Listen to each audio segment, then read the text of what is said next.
Família, vamos por gentileza abrir nossas Bíblias no segundo livro do profeta Samuel, no capítulo de número 12.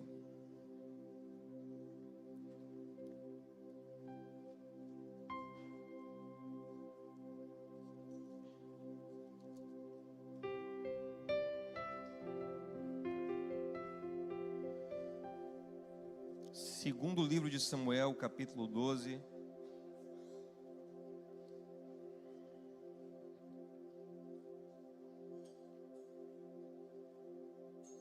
Te convido a ficar atento na leitura, para que você possa compreender. O Senhor enviou Natã a Davi.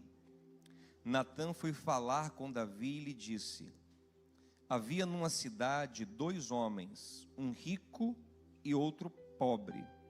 O rico tinha ovelhas e gado em grande número, mas o pobre não tinha coisa nenhuma, a não ser uma cordeirinha que havia comprado. Ele a criou e ela cresceu em sua casa, junto com seus filhos. Comia da sua comida e bebia do seu copo. Dormia nos seus braços, e ele a tinha como filha. Certo dia chegou um viajante à casa do homem rico, e este não quis pegar uma das suas ovelhas ou um dos seus bois para dar de comer ao viajante que havia chegado. Em vez disso, pegou a cordeirinha do homem pobre e a preparou para o homem que havia chegado. Então o furor de Davi se acendeu contra aquele homem, e ele disse a Natã: tão certo como vive o Senhor, o homem que fez isso deve ser morto, e pela cordeirinha restituirá 4 vezes, porque fez uma coisa dessas e porque não se compadeceu. Então Natã disse a Davi: esse homem é você. Assim diz o Senhor, o Deus de Israel: eu ungi rei sobre Israel, e eu o livrei das mãos de Saul. Eu lhe dei a casa de seu senhor e as mulheres de seu senhor em seus braços. Também lhe dei a casa de Israel e de Judá. E se isto fosse pouco, eu teria acrescentado tais e tais coisas. Por que então você desprezou a palavra do Senhor, fazendo o que era mal aos olhos dele? Grava a expressão, mal aos olhos dele. Com a espada você matou Urias o heteu. Você tomou por esposa a mulher dele, depois de o matar com a espada dos filhos de Amon. Agora, pois, a espada jamais se afastará da sua casa, porque você me desprezou e tomou a mulher de Urias o heteu para ser sua mulher. Assim diz o Senhor: eis que farei com que de sua própria casa venha o mal sobre você. Tomarei as suas mulheres à sua própria vista e as darei a outro homem, que se deitará com elas em plena luz do dia. Porque você o fez em segredo, mas eu farei isso diante de todo Israel e em plena luz do dia. Então Davi disse a Natã: pequei contra o Senhor. E Natã respondeu: também o Senhor perdoou o seu pecado, você não morrerá. Família, gente de Deus também faz besteira e também estraga a sua própria vida e a vida de quem lhe cerca, que foi o caso de Davi aqui, que sem dúvidas era um homem de Deus, mas que fez uma bobagem que lhe custou muito caro. E é curioso que esses momentos de tentação nas nossas vidas, de tomar certas decisões, são momentos de dupla face. Se a gente erra, geralmente a gente sofre bastante, faz outros sofrerem muito. Mas se acertamos nesses momentos peculiares, geralmente a gente cresce, se fortalece, glorifica a Deus, vai para outro nível, outro estágio de vida, usufrui de alegrias preciosas. Mas Davi não conseguiu.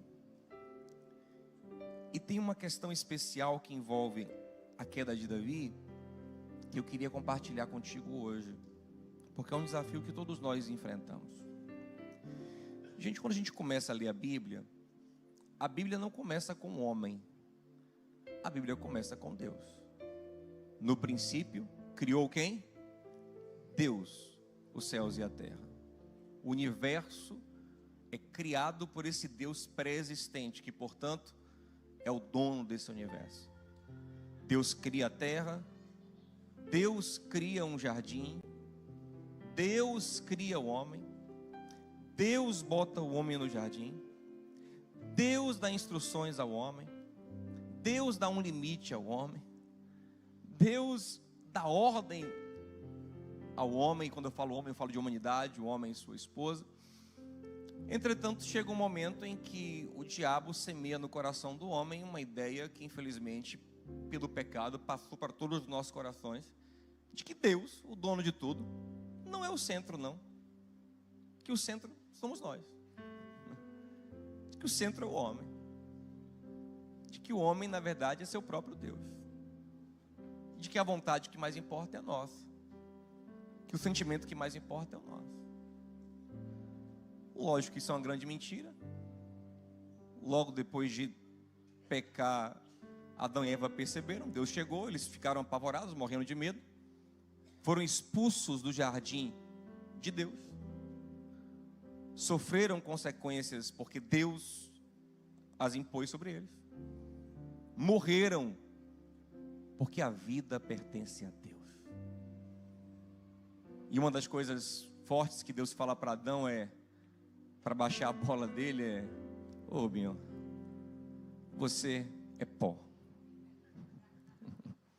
e ao pó você tornará. Se tem alguém que centraliza as coisas, aqui sou eu e não você. E eu queria que você ouvisse o Espírito Santo falar ao teu coração hoje. Essa sensação de que você é o centro das coisas é uma ilusão do nosso ego inflado e contaminado pelo pecado. É a visão egocêntrica, é a visão eucentrista, onde eu tenho a sensação de que eu sou a coisa mais importante, de que tudo é sobre o que eu quero, o que eu gosto, o que eu sinto, o que eu penso. Isso é uma grande ilusão. E não é uma ilusão que nos beneficie, você entende? É uma ilusão que nos destrói. Porque se ainda tivesse algum proveito nisso, mas é uma furada. E desconstruir isso é avanço. Assim como foi avanço um dia para a humanidade entender que o sistema planetário que nós vivemos, na verdade é um sistema solar. Que o universo não é geocêntrico como se pensava, porque o homem ele acreditou tanto nesse antropocentrismo que até achou que o planeta que eu vivo deve ser o centro do universo. E achava que o Sol girava em torno da Terra. E quando as primeiras pessoas começaram a falar que é a Terra, na verdade, que gravita em torno do Sol, que o Sol para nada depende da terra, mas é a terra que depende do sol, é a terra que é sustentada pelo sol, é a força do sol que mantém a terra. Houve um bug até entre os religiosos. Galileu morreu por isso, porque a gente fica chocado com a ideia de que nós não somos protagonistas, de que na verdade eu e você orbitamos em volta de alguém muito maior do que a gente. Toca nesse Binho, nessa bem, diga assim: você não é sol não, viu Binho? Você é terra. Você é terra. Não é sobre você.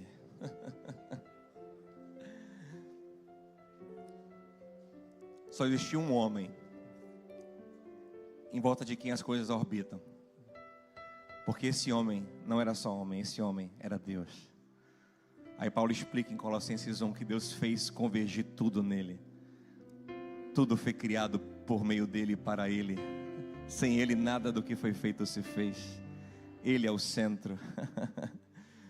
Ele é a convergência. é sobre ele. Paulo diz: não se iluda achando que Deus te deve alguma coisa. Quem primeiro deu alguma coisa a Deus, para Deus ter que lhe dar? Tudo que tem na terra veio dele. Então Paulo fala aquele versículo que nós amamos, Romanos 11:36, dele, por meio dele. Ah não, porque no meio aqui foi eu que arrumei. Não, o meio também é dele. Até o meio quem sustenta é ele. Quem te dá força para fazer qualquer coisa é ele. Então dele, por meio dele e no fim para ele são todas as coisas. Então a glória, pois, seja dada a ele quando eternamente. Amém. Nessa história você nunca será protagonista, porque já existe um protagonista. Mas o pecado, ele nos faz ter essa confusão mental e achar que nós protagonizamos alguma coisa.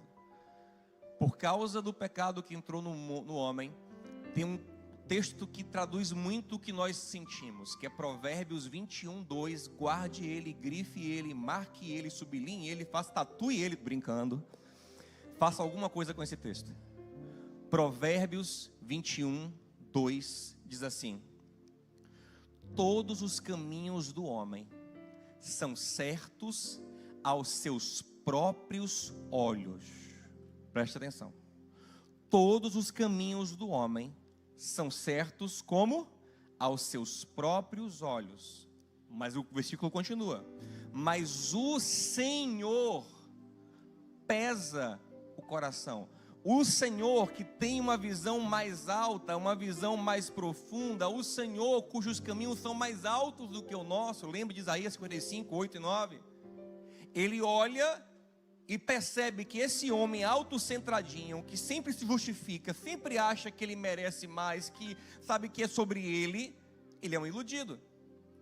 Então, o que é que esse provérbio está nos dizendo? Não confie no seu ponto de vista minúsculo egocêntrico.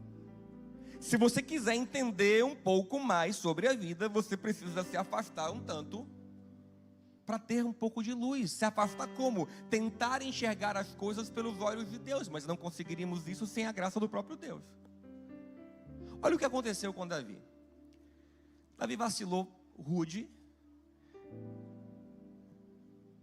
tomou a mulher de um homem, matou o homem para cobrir a história toda, porque a mulher engravidou. Mas ele está de boa, gente. Ele está sinceramente, assim, sofre na consciência dele em algum grau, mas assim, está até então tranquilo, né? Vivendo ali. Mais de um ano passa, até que Natã, o profeta, é enviado até Davi, pede uma audiência com o rei, o que era muito comum, para expor um caso que aconteceu no reino, em tese, para o rei julgar. E Natã conta a parábola que nós ouvimos. Rei, tem dois vizinhos aqui no teu reino, um rico, outro pobre.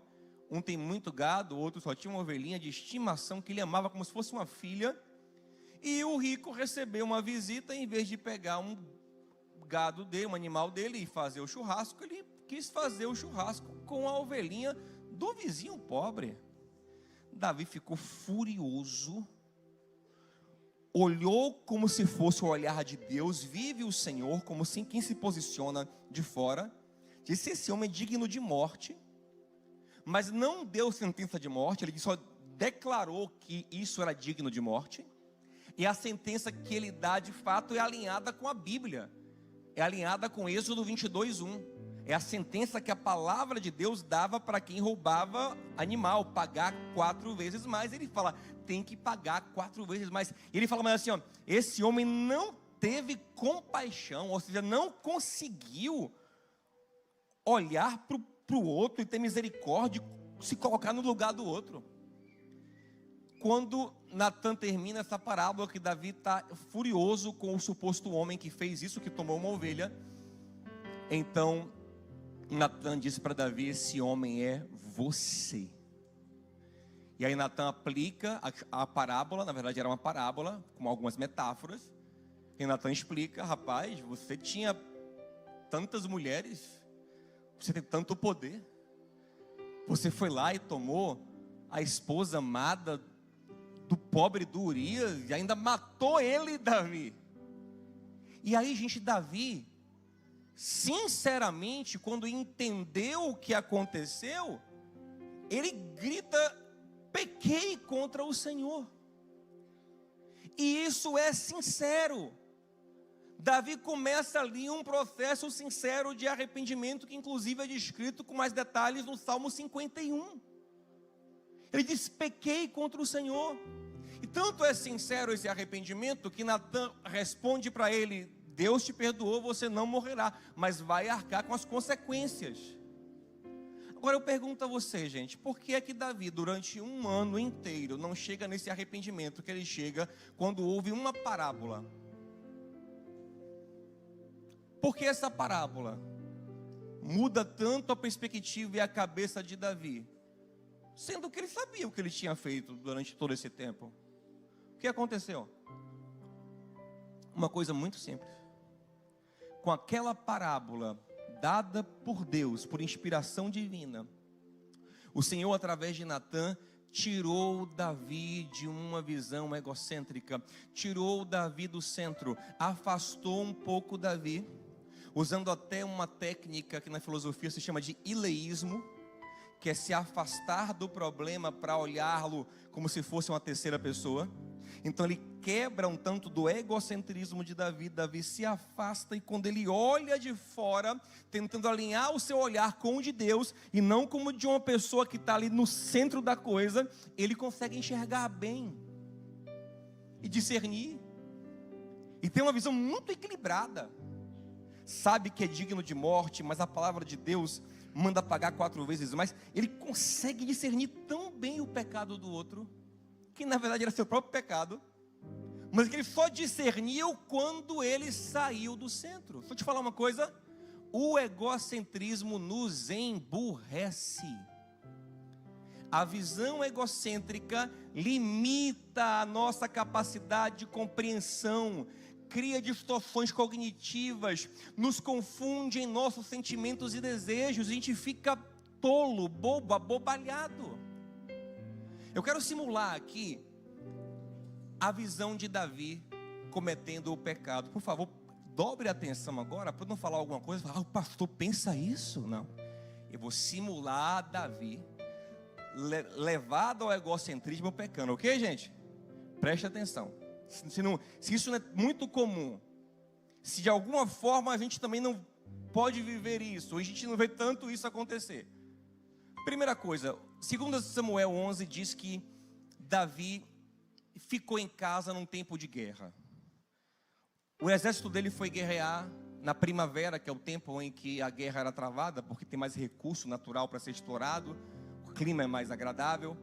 E o exército foi conquistar, foi derrotar inimigos, e Davi ficou em casa de boa. E gente, a princípio, já vi muitos criticarem isso, mas a princípio isso não é um problema. Davi era um guerreiro incansável. Davi envia de anos e anos de batalha após batalha, dando o máximo. Gente, tirar umas férias não é justo. Davi, ele está praticando autocuidado. Ele está se cuidando. E o autocuidado, ele é muito positivo. Só que a linha entre o autocuidado e o egoísmo e a visão autocentrada é tênue. Nós temos que entender até onde vai o autocuidado e até onde estamos entrando num processo profundamente egoísta e egocêntrico. Por quê? Porque o autocuidado, alinhado com a palavra de Deus, tem um propósito de quê? De nos fazer servir ainda melhor a Deus, porque a nossa vida pertence a Ele. Então a gente se cuida com a graça de Deus para servir melhor ao próprio Deus e ao próximo, porque eu sirvo a Deus servindo ao próximo. Mas se eu vacilar e começar a achar que eu mereço muito autocuidado, daqui a pouco o autocuidado vira um fim em si mesmo. Daqui a pouco o meu sonho é o autocuidado. Eu não viajo para renovar as minhas forças e para servir melhor. Eu vivo para um dia viajar. Sabe? Eu não como para ter saúde, para compartilhar a vida, não, eu vivo para comer. E eu vou achando cada vez mais que a vida é sobre isso, é sobre me satisfazer, me cuidar, me fazer bem, me priorizar. Se priorize. Então é uma linha muito tênue. E aí, beleza, Davi até então está de boa, ele está umas férias. Curioso que o texto fala que ele levantou na cama de tarde, gente. Isso é muito esquisito para aquele contexto, porque os homens geralmente acordavam com o sol naquele tempo. Dormiam cedo, acordavam muito cedo. Davi está de tarde, levantando da cama, ligou a televisão, sessão da tarde, Lagoa Azul. Abriu o Instagram, não gostou de nada. Foi para o rooftop. Dá um rolezinho, distrair a mente. Até então, de boa. Mas, para quê? Ele tinha que pensar, o que é que eu estou fazendo aqui? Eu não sei se ele pensou exatamente assim, mas eu sei que isso é muito possível. Às vezes cansados da vida, estressados, ansiosos, começamos a olhar para o nosso esforço no passado e achar que nós temos mérito. Observe que eu bato muito nessa palavra, porque talvez essa seja uma das palavras mais perigosas do nosso vocabulário. Você começa a olhar para trás e falar, rapaz, sabe de uma, Israel me deve é muito. O duro que eu dei aqui. Se alguém tem alguma coisa aqui nesse reino, foi porque eu desde novo mato gigante. Desde novo não fujo da raia, eu dou duro, eu faço, sabe de uma, se tem alguém que merece um prazer aqui, sou eu. E hoje eu não quero limite não, eu mereço. O eu mereço é muito perigoso. Porque o eu mereço, ele é ingrato. O eu mereço é insatisfeito. Ninguém é grato no eu mereço. Gratidão é fruto da graça. Graça é o reconhecimento de algo que você não merece, que te constrange, que te toca, você fica feliz. Nossa, eu nem merecia, mas eu recebi isso, é gratidão. Pagamento pelo que você merece não é graça. É uma retribuição justa. E ai de quem não te der o que você merece. E como a gente às vezes é autocentrado, a gente sempre acha que merece mais. Então é muito comum que quem acha que merece muito seja constantemente insatisfeito, ingrato, revoltado, amargo, fazendo conta na unha. E Davi talvez foi para esse lugar, porque a atitude dele parece muito isso, que ele está de rolê lá em cima do rooftop, aí ele olha e vê uma vizinha que ele nunca viu, ele se permite, está a mulher tomando banho, ele diz, rapaz, ele fica ali, olhando aquela mulher. Isso me lembra muito alguém hoje que olha pornografia, alguém que fica olhando pessoas na internet que lhe seduzem e diga assim, bobagem, só uma olhadinha aqui, rapaz, eu também não mereço. Nada, tão cansado que eu estou, o duro que eu estou. Que bobagem, rapaz, é bonita, viu? Aí ele tem um desejo. Ele está agora pulsando aquele desejo, aquela vontade de possuir aquela mulher, de ter uma relação íntima com aquela mulher. E Davi é um homem que tinha várias mulheres. Davi só de esposa nesse tempo já tem 7, fora as concubinas. Mas na cabeça do cara que está insatisfeito, ele fala que nada, nenhuma, eu não gosto de nenhuma. Deus sabe que eu ainda procuro o meu grande amor. O que será que é essa mulher? Davi tinha essa pegada. Observe que Davi, se você olhar nesse mesmo livro de 2 Samuel, capítulo 1, versículo 6, se eu não me engano, ou 16, acho que é o 6, ele fala de Jonatas. Jonatas, meu amigo amado, seu amor para mim era muito mais valioso do que o amor das mulheres, e bota no plural, como que indica que nunca se apegou muito a mulher alguma, tanto que Jonatas para ele era mais importante que qualquer mulher. Então talvez, será que é ela? Aí ele está ali, né, tentando criar justificativas para a sua mente, porque o egocêntrico faz isso. O egocêntrico, ele sempre está se justificando. Então, peraí, eu tenho uma razão boa, você sabe, eu não tenho um grande amor ainda, né? Eu não encontrei, será que é ela? Será que é ela? Será, rapaz? Oh, glória. Eita, rapaz, eu mereço, né? Que mulher bonita. Observe que ele tem algum temor inicial. Ele não quer agir como um animal a princípio, porque ele manda perguntar quem é. Se ele estivesse totalmente movido pelo impulso, ele dizia, vai lá e traga, não importa quem seja. Não, ele manda perguntarem quem é. Ele ainda tem algum senso ali, ele ainda quer de alguma forma justificar, sabe? Tipo assim, eu estou aqui tentando fazer o certo, sabe? No fundo já se entregou ao pecado, mas fica ele se justificando. É o egocêntrico. Ele tenta administrar, ele confia nele mesmo. Eu vou sondar para ver. Também não é assim não, eu tenho ética. E aí o pessoal faz a sondagem e traz para ele uma resposta que não é positiva. Davi, a mulher casada, e casada com Urias, o hitita, que era um homem famoso por ser um guerreiro excelente, fiel, leal. A família dele servia a Davi de maneira leal, havia uma relação muito preciosa para Davi. E aí Davi disse, e ele está onde? Não está na guerra? Peraí, é bobagem. Ele não vai nem saber. Que nada, só hoje aqui, eu chamo ela aqui para a gente, né, ter um momento aqui. Porque na cabeça de Davi isso não era tão complicado assim. O próprio Davi, por exemplo, na primeira mulher que ele teve, que foi Mical, filha do rei Saul, quando ele foge do rei Saul, Saul perverso pega Mical, a esposa dele, e entrega a outro homem por um tempo. Davi volta, toma a mulher dele do outro homem. Davi está acostumado com esses bolos doidos. Teve Abigail também, que é mulher de Nabal. O cara mal morreu, ele foi lá e pegou a mulher, entendeu? Ele está acostumado. Então parece, peraí, só hoje o que o coração não vê, o que os olhos não vê, o coração não sente. Onde ela vinha aqui? E observe que quando ela vem, você não vê em nenhum momento algum tipo de resistência de Batseba. Eu acredito que ela está aqui coagida. Eu não tenho dúvidas de que isso aqui é um abuso sexual. Mas diferente de outros textos, onde você vê a mulher resistindo, por exemplo, 2 capítulos depois, a filha de Davi, e aí já é consequência desse pecado dele, do mal que entrou na casa dele, a filha dele, Tamar, resiste ao irmão Aminon. E o texto diz que a conjunção carnal entre eles é uma violência, ele a violentou. Mas aqui no caso de Davi e Batseba, se você olhar o versículo 4, vai dizer que Davi se deitou com ela, que é geralmente a linguagem usada para uma relação consensual. Acredito que sim, há uma coação, há um abuso, mas na cabeça do egocêntrico, o que é que ele pensa? Ela também quer. Pera, também é assim também. Também, afinal de contas, quem não quer o rei Davi? Porque de fato ele era celebrado, era prestigiado. Davi é um rapaz que desde novo as mulheres cantavam sobre ele. Leia 1 Samuel 18.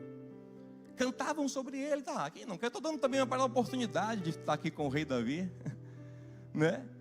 Então o egocêntrico ele vai criando esses panos de fundo, essas visões que só fazem sentido a partir do ponto de vista autocentrado que ele tem. Não faz sentido para mais ninguém, mas para ele, para o sentimento dele, para o desejo dele, ele consegue justificar. Bobagem, né? Ela também. E outra coisa, a gente vê também algum outro grau de acordo entre Davi e Batseba, porque você vai perceber que Davi vai tentar manter esse pecado em segredo, e ele só conseguiria isso com a anuência dela. Porque se ela abre a boca, tudo caiu. Então em algum grau ele pactua também, ele tem uma expectativa de que ela o guarde. Então ele de fato acha que Batseba está de boa com ele. E isso justifica para ele um pouco também. Ela também gostou, foi só uma noite, só um dia. Observe que ele não faz esforço nenhum para mantê-la no palácio. O texto fala que depois da relação, ela volta para casa. Mostra que talvez se ele tivesse uma ilusão de amor, já foi embora, como diria Alexandre Pires, depois do prazer. Só alguns pegaram, né? O amor só se mede depois do prazer. Mentira, mas Alexandre Pires canta isso. E talvez Davi acreditou nisso. Que nada, até achei que era amor, mas não é. Volta para casa, Batseba, ela voltou para casa. E aí ele acha que está abafando. Só lhe falar uma coisa. A gente peca e acha que tem controle sobre o pecado, mas na verdade é o pecado que está controlando a sua vida. Depois de um tempo vem a notícia. Ela manda dizer a Davi: engravidei. E aí Davi, rapaz, deu ruim. A mulher engravidou.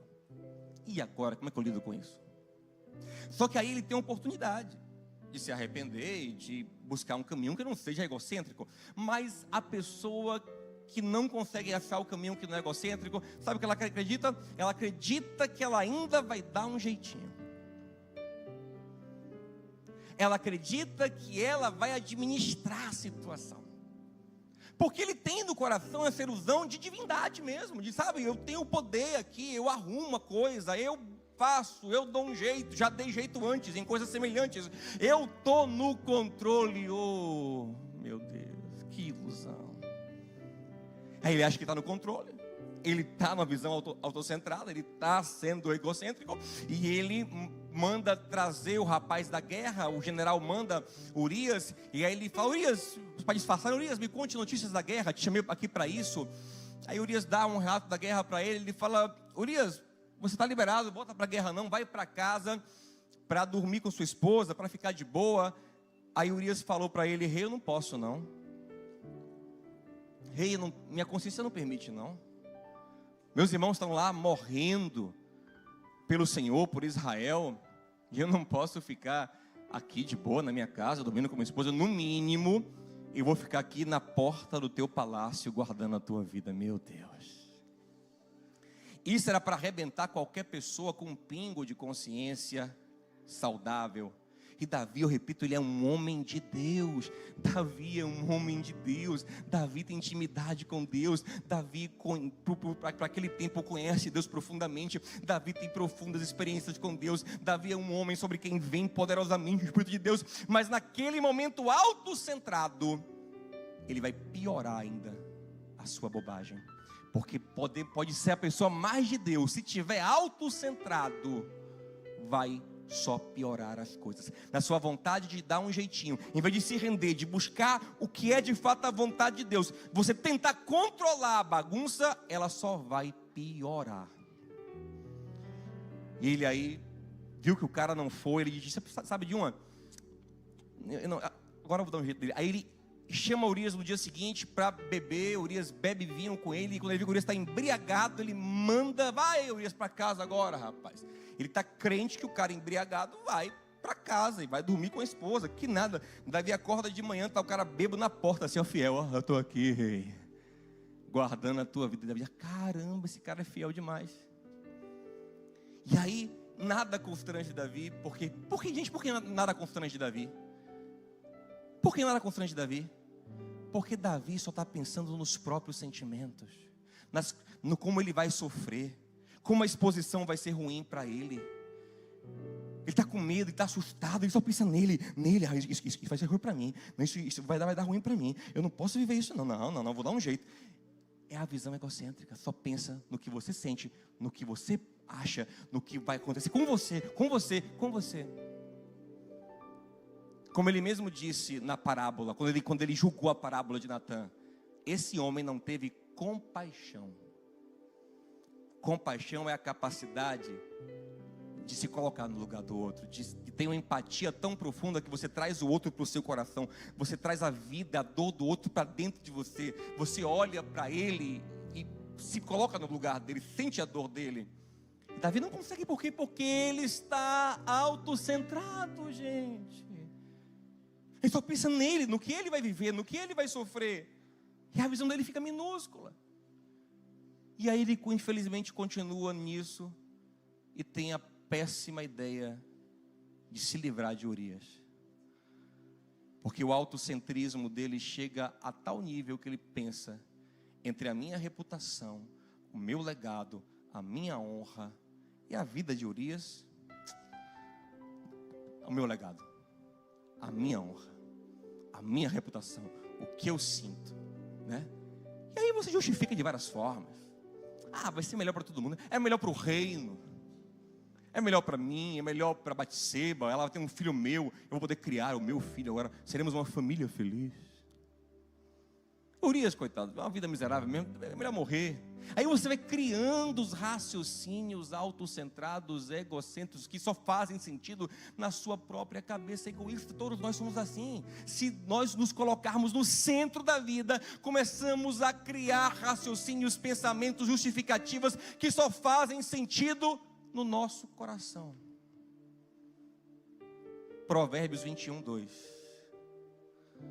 Todo o caminho do homem é certo aos seus próprios olhos.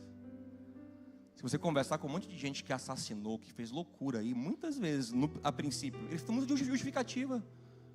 Acreditam piamente que tinha um sentimento que justificava, que podiam fazer aquilo, que estavam sob uma pressão, estavam sobre uma emoção, que os constrangia, e eles pensaram que aquilo era o melhor. E infelizmente Davi ordena que Joabe coloque Urias propositalmente num lugar onde a morte seria certa, fizesse uma estratégia para matar Urias na guerra, e Urias morre. E quando chega a notícia de que Urias morreu, Davi ainda banca de bonzinho e anuncia a Israel: oh, coitada da viúva Batseba, por misericórdia, eu me casarei com a viúva. Porque era um ato nobre se fosse genuíno. Ele ainda quer dar o plot twist, né? Ele ainda quer sair de herói numa história em que ele é o absoluto vilão. Eu penso que ele pensa: rapaz, reverti tudo, rapaz, eu sou demais. Olha como eu saí, olha como eu consertei, olha como eu dei um jeito para arrumar tudo. Oh, rapaz, eu sou. Acho que até o Urias lá no céu está me agradecendo pelo que eu fiz. Ele está vendo lá de cima que eu vou dar uma boa vida ao filho dele. Ele que é o filho dele rico. Ele que é o filho dele, né? O filho dele na família dele, né? A esposa dele. Ele está feliz que o filho não era dele. E aí, meu amigo, só que o texto termina em 2 Samuel 11 com um versículo muito didático, que fala assim, ó: mas isso foi mal aos olhos do Senhor. Ei, meu irmão, pode ser justificável, bonitinho, até fofo aos nossos olhos, mas a pergunta é: e aos olhos do Senhor? Porque quem está no centro é Ele. O projeto é dele, o plano é dele, a vida é dele, o mundo é dele, você é dele. Quem vai julgar é Ele, quem vai dar destino é Ele, quem faz é Ele, dele, por Ele, para Ele são todas as coisas. Então importa pouco o seu olhar, mas importa muito o olhar de Deus. E aos olhos do Senhor? Essa é a pergunta que nós temos que nos fazer. É interessante que o próprio Davi, gente, ele sabia que é assim que se resolve a vida, é assim que se encontra solução para a vida. Por exemplo, no Salmo 139, você vai ver que ele fala: Senhor, Tu me sondas e me conheces. Conheces o meu levantar e o meu deitar. Tu me cercas, olha que forte, Tu me cercas por trás e por diante.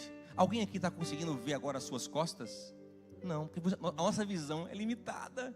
Davi entende: o Senhor consegue me ver até onde eu não me vejo. De longe entendes todo o meu pensamento, me cerca por trás e por diante. Aí Davi diz no versículo 6: tal ciência que o Senhor tem sobre mim mesmo é alta demais para mim. Ou seja, o Senhor sabe tanto sobre mim que eu sou incapaz de me ver de maneira tão perfeita como o Senhor me vê. E o que é que eu faço? Me conformo com a minha visão limitada? Não. Ele termina o salmo dizendo: então me sonde. O Senhor que me vê e me conhece me sonde. O Senhor que olha para mim, veja se há em mim algum caminho que te desagrada, porque não é sobre o que eu quero, é sobre a tua vontade. Ela é boa, ela é agradável e ela é perfeita.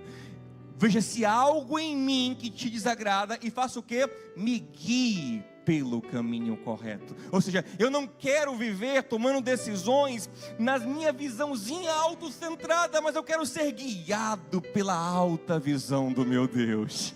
Eu quero que o Senhor que me enxerga muito melhor do que eu, o Senhor que não está enterrado no meu mar de dúvidas, medos, sentimentos distorcidos, pensamentos distorcidos, o Senhor que me vê do alto e sabe o caminho que é bom, porque há caminhos que para o homem parecem ser bons, mas o fim é de morte. O Senhor que sabe o fim desde o início. O Senhor, veja se há em mim algo que não é bom, que não te agrada, e me guie pelo teu caminho.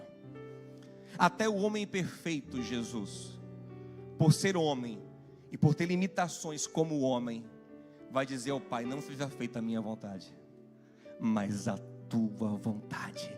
E isso é profundamente inteligente, é sair do centro, é começar a andar em função da vontade de outro, gente. É começar a andar em função, ser guiado, ser ovelha. É entregar a Deus a direção completa da sua vida. Agora vamos tentar reconstruir aqui rapidinho, para a gente encerrar, o pecado de Davi. Se ele tivesse conseguido se afastar, fazer o que a filosofia chama, já até citei aqui, de ileísmo, né? Olhar em terceira pessoa para a vida dele mesmo, mas com o olhar do Senhor, com a revelação da palavra, com a palavra que é luz e lâmpada para o seu caminho. Vamos tentar imaginar? Começou com autocuidado. Pô, estou cansado, não quero guerrear esse ano. Beleza, tudo bem. Só que observe, já começa na raiz aqui, não começa com eu mereço descansar, eu já entreguei muito para Israel. Isso traz arrogância, insatisfação, me faz passar os limites, me faz fazer o autocuidado um fim em si mesmo e não um meio para o fim, que é glorificar a Deus e servir a Deus.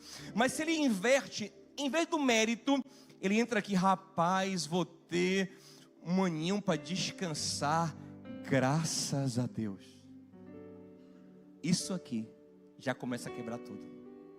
Deus me deu descanso, Deus está me permitindo repousar. Só de atribuir o que eu estou revivendo de bom, o meu descanso, o meu cuidado, a minha bênção, a graça e a misericórdia de Deus, e não ao meu, porque eu mereço isso, eu já quebro na base, porque eu já fico humilde e grato. Se é Ele quem está me dando, pertence a Ele. O que é que o Senhor quer da minha vida? Eu estou descansando para quê, Senhor? Eu estou repousando aqui para quê? Sabe o que eu vou fazer? Já que eu estou descansando aqui, vou aproveitar esse tempo para entender mais a vontade do meu Deus, para me alinhar, para servir ainda melhor ao Senhor, porque a minha vida pertence a Ele. Isso já mudava tudo. Se troca mérito por graça, já quebra a raiz do problema. Mas digamos que ele ainda avançasse, ele está no rooftop lá, e aí vê a mulher. Só que ele está olhando agora em terceira pessoa. Peraí, Davi, e gente, Davi sabia fazer isso, viu? Vou dar só uma pausa aqui para a gente voltar. Davi sabia fazer isso. Se você olhar esse mesmo livro aí de 2 Samuel, capítulo 7, no dia que o mesmo profeta Natã disse a ele que Deus confirmaria a sua descendência no trono e a abençoaria, sabe o que Davi disse a Deus? Senhor, quem sou eu? Quem é a minha família para o Senhor ser tão bom com a gente? Aí ele fala assim, ó, em terceira pessoa, ó: Senhor, o que mais poderia te dizer Davi? Ele fala dele mesmo afastado. E quando ele faz isso, ele está dizendo o seguinte, ó: o Senhor é grande, eu não sou nada. Quem sou eu para tanta graça, para tanta misericórdia? Quem sou eu? Eu falaria, né? Quem é Diogo, Senhor? Quem é Diogo, Senhor? Você diria, quem sou eu? Aí fala o seu nome. Você começa a se olhar e perceber o quão pequeno você é diante da grandeza de Deus. Davi saberia isso. Aí está lá, ele viu a mulher. Há um desejo, há uma vontade. Mas peraí, eu tenho 7, só esposa eu tenho 7. Fora as concubinas. Será que realmente o problema é que eu não tenho mulher? Ou será que o problema está em mim? Na minha insatisfação? Gente, pense em você, aconselhando você mesmo. Eu penso em Davi aconselhando ele. Davi, aconselha aqui, Davi. Davi tem um caso aqui, tem um homem que tem 7 esposas e 300 concubinas.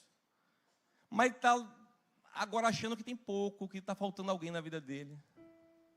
Será que o problema é nessas mulheres ou nele? Davi diria nele. Você entende?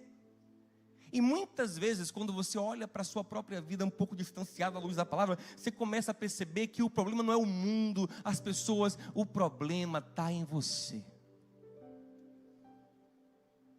A raiz do nosso problema está em nosso coração. Está na gente.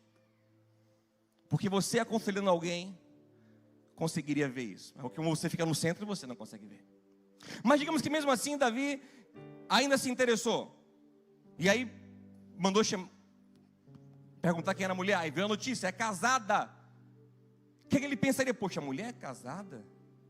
Essa mulher é casada? Então, peraí, esse homem aqui tem tantas mulheres, e como a parábola diz, ele só tem essa. Para mim, isso aqui é só uma noite de prazer, mas para ele é a mulher da vida dele. Olha como isso é profundo. Para mim, é só um momento de prazer. Mas eu não estou aqui para pensar no que é para mim, estou aqui para pensar no que é para o outro. Batseba para mim é um momento de prazer. Mas o que é Batseba para Urias? A parábola contou. Era a ovelhinha amada que dormia nos seus braços. Era o amor da vida dele.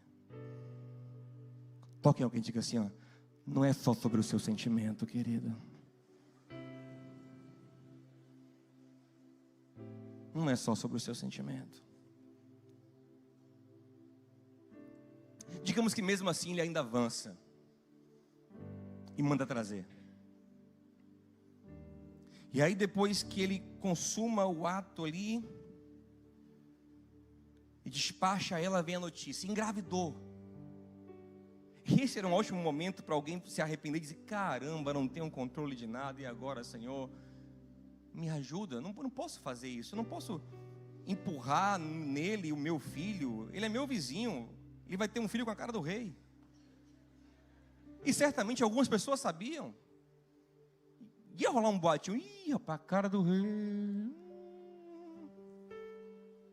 Imagina o peso que esse homem ia carregar, que essa mulher ia carregar, que esse menino que ia sentir todo esse negócio estranho no ar.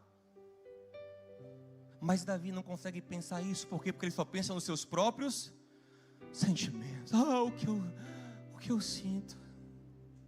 Mas se ele se afastasse, conseguisse olhar como o Senhor, ouça uma coisa, Deus não cuida só de você, Deus não pensa só em você, Deus não ama só você. Se você quiser ver como Deus vê, se afaste um pouco e contemple o coração dos outros. Digamos que mesmo assim, esse cara ainda continuasse e tentasse esconder o pecado, então visse que Urias não cede. Ali ele teria a chance, meu Deus, que homem, como é que eu estou? Olha, ali foi uma última oportunidade que ele teve de diminuir o dano, quando Deus mostra para ele o quanto que Urias é crente, que até bêbado o cara é crente. Porque é o que eu falo, né? O problema é o álcool. Gente, o álcool libera o que está dentro de nós. O álcool, ele tira o freio para liberar o que está dentro de você. Por isso que embriagar é um problema. Embriagar é um problema. Mas não saiba que não foi o álcool quem fez. Foi você. O álcool tirou o freio. Você entende? Então, o álcool tirou o freio de Urias. Sabe o que estava dentro dele? Lealdade. Fidelidade. Mesmo bêbado, o cara está aqui, ó. Vou ficar aqui guardando o palácio do rei. Vou ficar. O cara é tão leal. E Davi sabe tanto disso, que Davi manda a sentença de morte dele numa carta pelas mãos dele. E Davi tem certeza que ele é incapaz de violar a carta.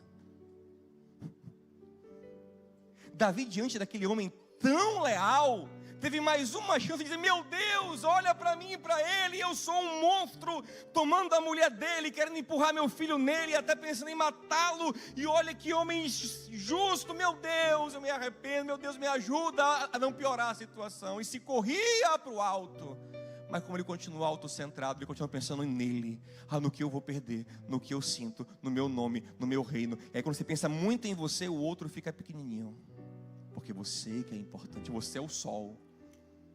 Os outros são coisinhas que giram em torno de você. As coisas orbitam em torno de você. Você é o sol. E aí ele dá visão, o solzão. Não, que esse planetinha aqui, ninguém nem sentir falta. Dizem que Plutão nem é mais planeta.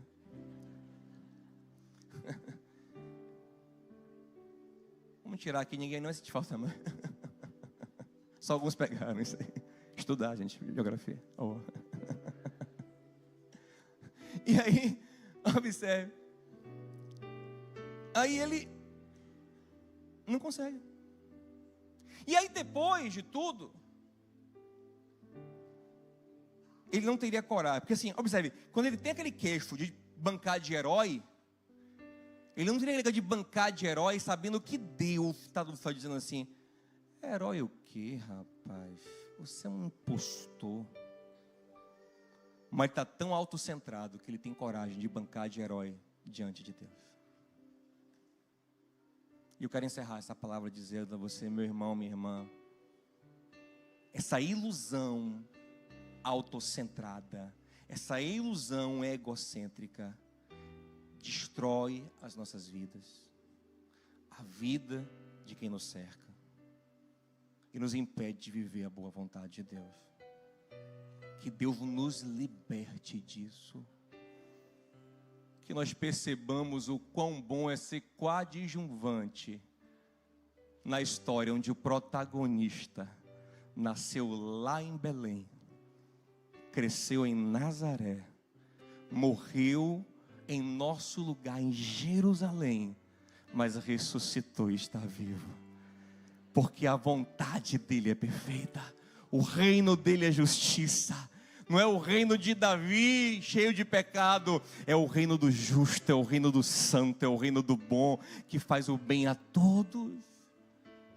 Ah, como é bom para a gente. Às vezes a gente é autocentrado. Às vezes eu vejo marido com ciúme de Jesus, mulher com ciúme de Jesus, familhinha, amigo com meu irmão. Falei uma coisa: a melhor coisa para você é seu cônjuge, seus filhos, seus amigos, sua família, seus funcionários, seu patrão, todo mundo orbitando em volta da brilhante estrela da manhã, que é Jesus o Cristo. Porque se eles estiverem fazendo isso, tenha certeza que vai ter amor na tua vida, vai ter graça, vai ter misericórdia, porque Ele é aquele que entregou a vida por amor.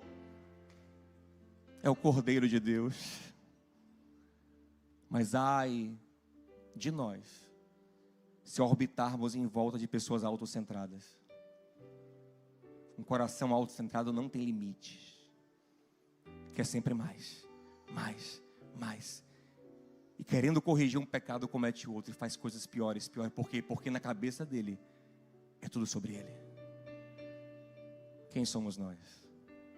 Ah, Davi, volta para o capítulo 7, Davi, diga: quem sou eu, Senhor, para fazer tanto bem para mim? Esse é o nosso lugar. Vamos ficar em pé juntos em nome de Jesus, vamos orar, vamos pedir graça a Deus, pedir que nos liberte dessa visão autocentrada.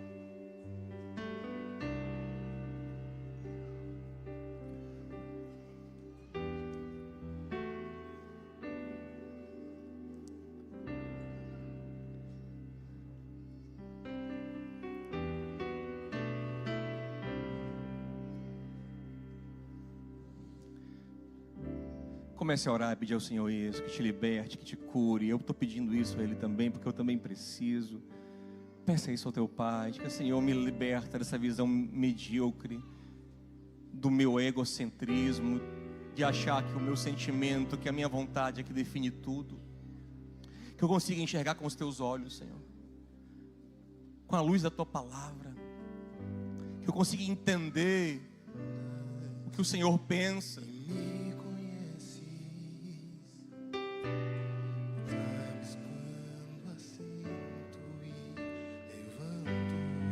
Sim, Senhor, o Senhor esquadrinhas meu andar e o meu deitar. Conheces todos os meus caminhos.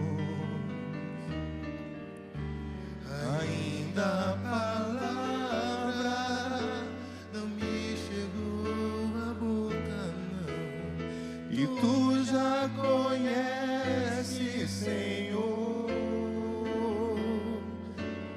tu me cercas por trás e por diante. Sobre mim, Senhor, põe, Senhor, põe, guia, estabelece a tua vontade por misericórdia, Senhor, aleluia.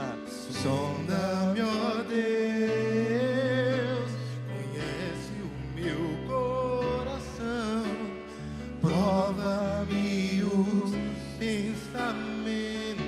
ajuda, Senhor, a discernir.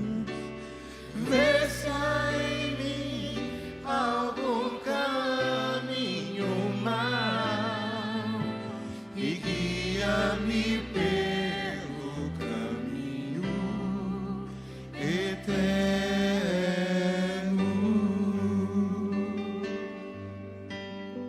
Senhor, diga mais uma vez para Ele isso. O Senhor sabe o que eu tenho feito, como eu tenho pensado, como eu tenho decidido. Me ajuda, Senhor. Me ajuda, Senhor. Me liberta da minha visão pequena, carnal, egoísta. Oh, me carrega nos teus caminhos, Senhor. Aleluia. O Senhor sabe tudo. Me chegou a boca não, e tu já conheces, Senhor. O que tu queres, meu Pai? Terra por trás e por diante. Aleluia, sobre mim. Sobre mim põe tua mão. Peça a Ele agora com fé para encerrar bem bonito. Sonda-me. Sonda-me, ó Deus, conhece meu coração, prova-me os pensamentos. Vê se há em mim Vê se há em mim algum caminho mau e guia-me pelo caminho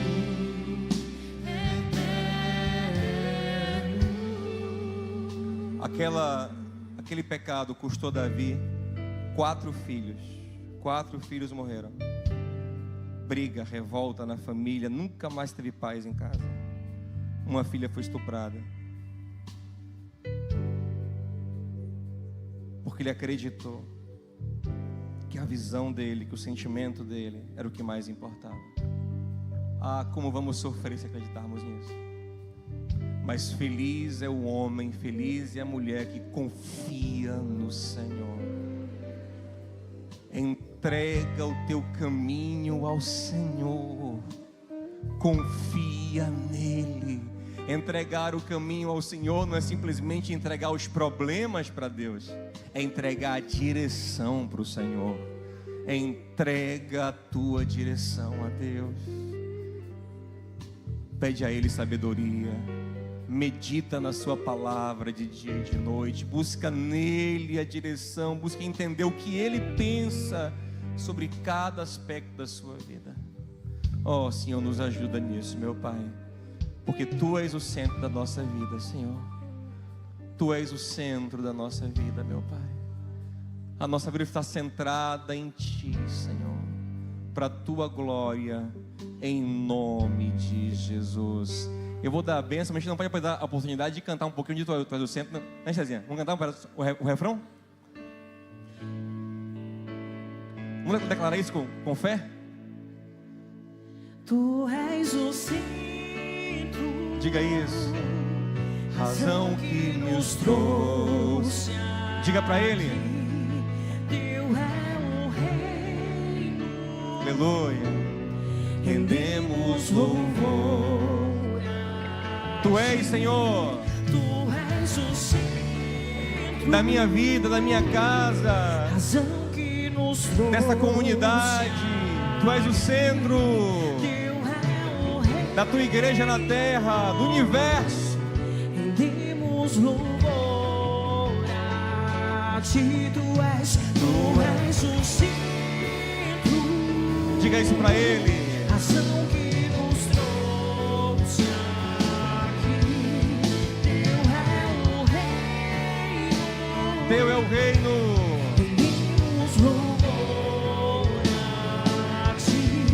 Vamos enraizar, crescer, frutificar como lírios. Aleluia. Vamos enraizar, Amém. Glória a Deus. Glória a Deus. Que o amor de Deus, o nosso Pai, a graça de Cristo, nosso Senhor, a comunhão, a consolação, a direção do Santo Espírito seja contigo e com a tua casa, em nome de Jesus. Diga ao seu irmão assim, ó, sai do meio, meu irmão, sai do centro, meu irmão. Diga, sai do centro, meu irmão. Sai do centro, meu irmão. Dá o centro para o Rei, em nome de Jesus. Deus te abençoe, te dê uma semana maravilhosa. Vai em paz, meu irmão, minha irmã, em nome de Jesus.